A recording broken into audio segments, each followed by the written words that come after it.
Rivet crew, it's Tuesday. Workout today is in two parts. We have 5 rounds of the first part, immediately followed by 5 rounds of the second part, right? No break in between or anything like that.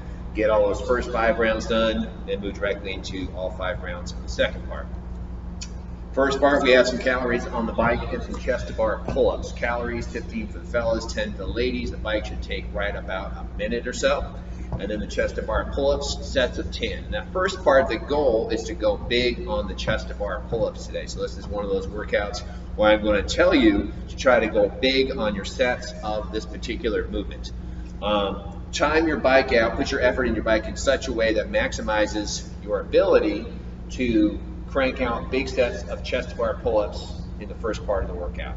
So if chest to bar pull-ups really aren't your jam, you kind of struggle a little bit, dial it back on the bike a little bit. Don't get off the bike totally winded because you know you're going to challenge. If you're really good at chest to bar pull-ups and you can crank those 10 out either unbroken or a couple sets, go ahead and pick up the pace on the bike. But either way, pace the bike so that you can go big on the chest to bars. And of course, if you don't have chest to bars down yet, these can be chin over bars. The same thing. Go for big steps. Try to minimize those sets, breaking up those sets of 10.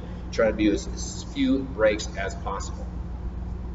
And then the second part of the workout, 5 rounds, we have 10 and 10. We have 10 power cleans and 10 push jerks, 2 barbell movements, back to back and paired up with one another at a relatively light weight, as you can see. This one, we want to go big on the push jerks. Ideally, we want to go 10 push jerks unbroken in each of those 5 rounds. And kind of like the bike in the first part, the second part, the power cleans, we're going to cycle those or break those up if necessary in order to maximize our big sets with the push jerks. So something, again, it's relatively light. Those power cleans, like two options I would say, is you could do 9, take a quick break, and then do power clean number 10, boom, and then do into those 10 push jerks if that's something you feel like you have the capacity for. If you need to break those power cleans up a little bit more in order to get those unbroken push jerks, you can do a set of 5, then do a set of 4, quick rest, then do number 10, and go right into those 10 push jerks. But either way, 10 push jerks, unbroken, every round.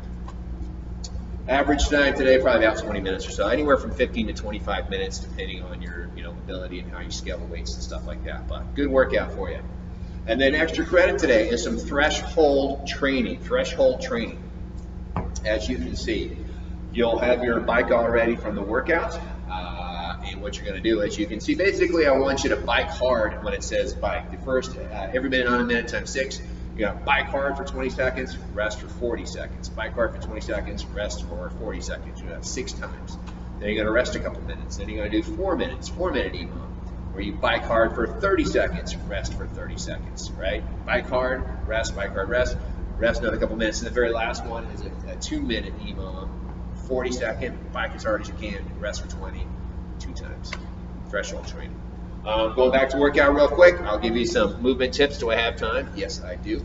So pushing down on all the gymnastics movements and the barbell movements today. So chest to bar pull-ups, very important. We need to get ourselves a little higher, and we need to get ourselves a little further behind the bar, right?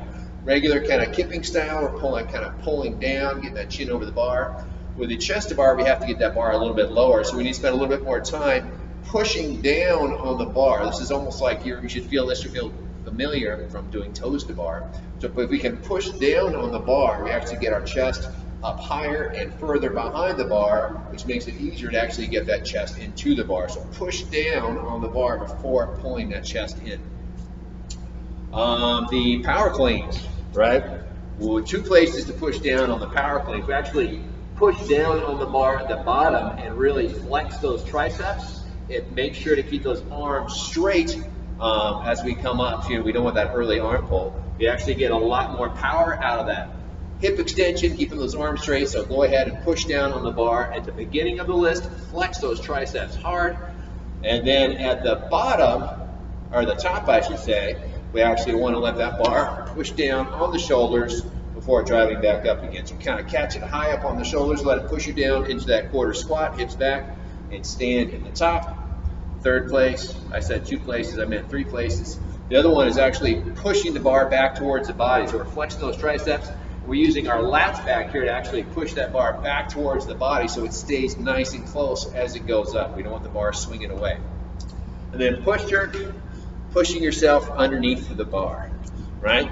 We push the bar up, and rather than focusing on pushing the bar towards the ceiling, we can actually push ourselves down underneath the bar as we receive the bar. So bar goes up, push yourself down, stand, finish the movement, right? So push down, push down, push down, push down.